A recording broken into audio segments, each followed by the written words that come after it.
It's a war in the jungle. Come on. It's them against us. And we gotta win every time. That's all they need is for us to lose just once. I come up from the trenches. Hard head wouldn't listen. Game so cold, I know I'm what the streets missing. Truth be told, I elevated in the game greeting. I'm so bold, I still post with a toe sling. Lock the town down till I got my name ringing. Make the town drown this way, got these niggas scheming. Got 30 rounds. Good evening, shipmates and veterans alike, and welcome to After the Watch, your trusted source for the latest updates in the Navy, critical service member insights, and veteran affairs. I'm Emily Parker, and as your host here, I will make sure you stay informed, ready, and vigilant. Today's briefing is especially meaningful as we honor Veterans Day, a time to reflect, appreciate, and salute all those who've served our nation. Let's get right to our fleet and operational highlights. The USS Gerald R. Ford Carrier Strike Group has officially entered the Caribbean Sea. After a successful deployment in the Mediterranean, the group is now supporting counter-narcotics and maritime security operations in the region, showcasing the incredible flexibility and reach of our naval forces. Next, a critical update for sailors nearing their separation date. With the potential for a government shutdown looming, the Navy has announced enlistment extension options. If you are separating on or before December 5, 2025, you can now voluntarily extend your service by up to 30 days. This is designed to ensure there are no interruptions to your benefits processing, giving you and your family peace of mind during a potentially uncertain time. Make sure you talk to your command career counselor if this applies to you. Turning to global naval updates, China has officially commissioned its third and most advanced aircraft carrier, the Fujian. This is a significant development, as the Fujian is equipped with electromagnetic catapults, a technology previously unique to the U.S. Navy. This launch signals a major leap forward in China's naval capabilities and will certainly reshape strategic calculations in the Indo-Pacific. On a more collaborative note, allied shipbuilding partnerships are continuing to strengthen. We are seeing increased collaboration between South Korea and several European nations on the development of new frigate programs. These joint ventures not only enhance interoperability between allied navies, but also pool resources and expertise to build more advanced and cost-effective warships for our collective security. Now, we must turn to some serious and troubling incidents that demand our full attention. The first involves a deeply disturbing racism probe within one of our most elite units. Naval Special Warfare Command's Team 4, based in Hampton Roads, Virginia. 2 enlisted members of the team were found to have created and circulated racist memes targeting a black sailor in their unit. The images were vile, depicting him as a monkey and chained to a slave ship.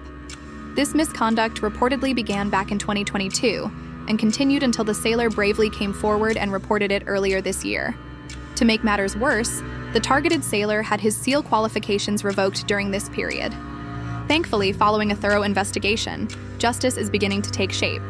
His SEAL trident is being reinstated, and he will receive full back pay for the time his qualification was suspended.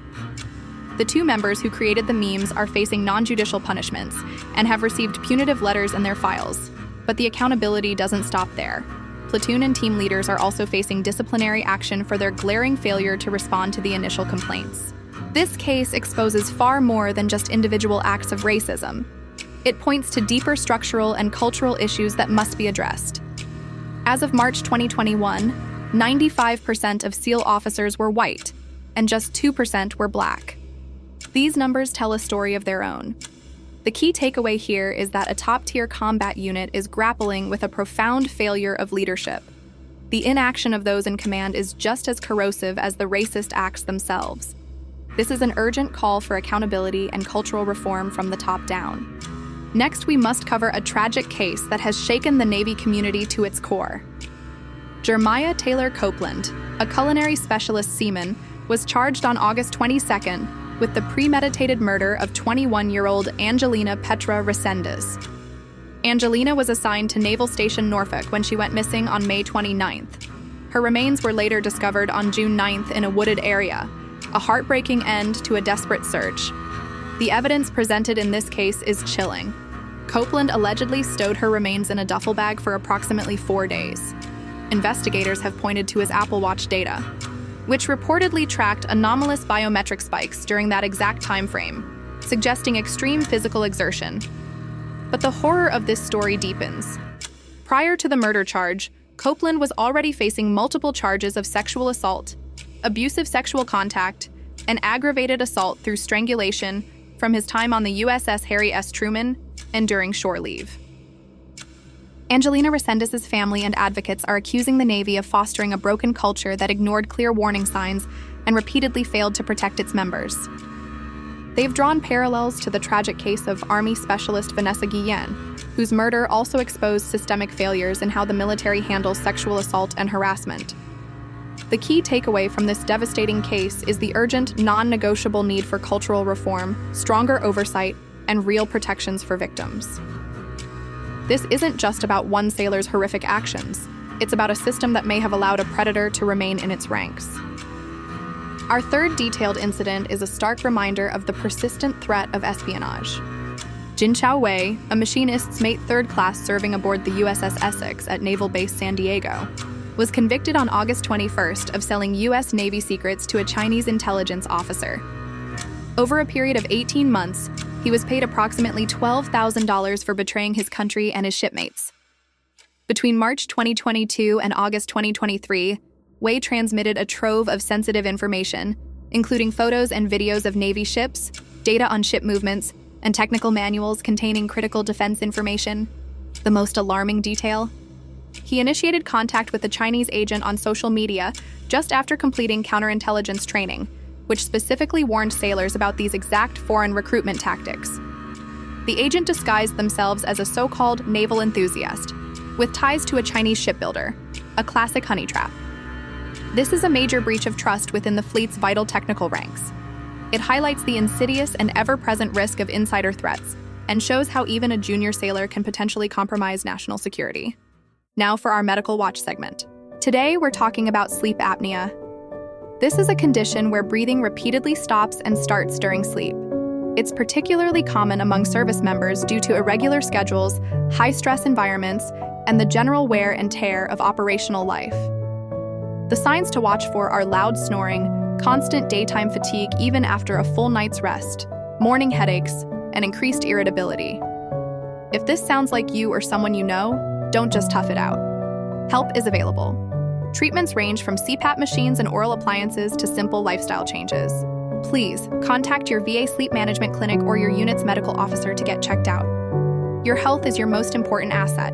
And remember, if you are ever struggling, the Veterans Crisis Line is available 24/7. Just dial 988 and then press 1. Time for our word of the day, all hands. In the Navy, all hands means a mandatory meeting or event where everyone in a unit or crew is required to participate. It signifies unity and shared purpose. On this Veterans Day, let's expand that meaning. All hands is all of us, all veterans, all active service members, and all citizens, united in purpose and honor. And now for a little levity with our joke of the day. Why did the sailor refuse to play cards on the ship? Because he was afraid of getting decked. All right, let's see if you can solve our riddle of the day. I fly without wings, I see without eyes. Whenever I rise, the fleet knows it's time. What am I? The answer is the flag. As we close out today's briefing, I want to take a moment for our Veterans Day tribute. On this day, we pause to honor every single person who has worn the uniform of our nation's armed forces. From the sailors standing watch on distant seas tonight, to the veterans who paved the way for us, and especially to those who made the ultimate sacrifice and never came home. Your courage, your sacrifice, and your unwavering dedication are the bedrock of our nation's safety. Today, we salute you. Whether you are currently serving, retired, or have departed from this life, thank you for your service. Your legacy lives on in the freedom and security that every American citizen enjoys. That wraps today's briefing. Thank you for tuning in, for staying informed, and most of all, for joining us in honoring our veterans. This has been After the Watch, real, sharp, and fleet-focused. Until next time, you are relieved of the watch. Carry on smartly.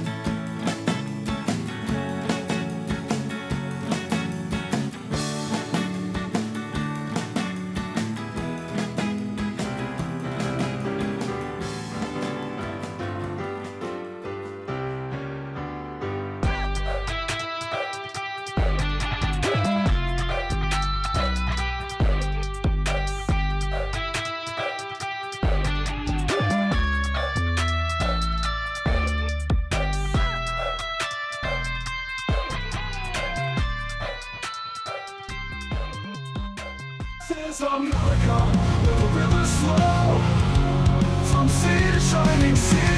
Let the truth be known.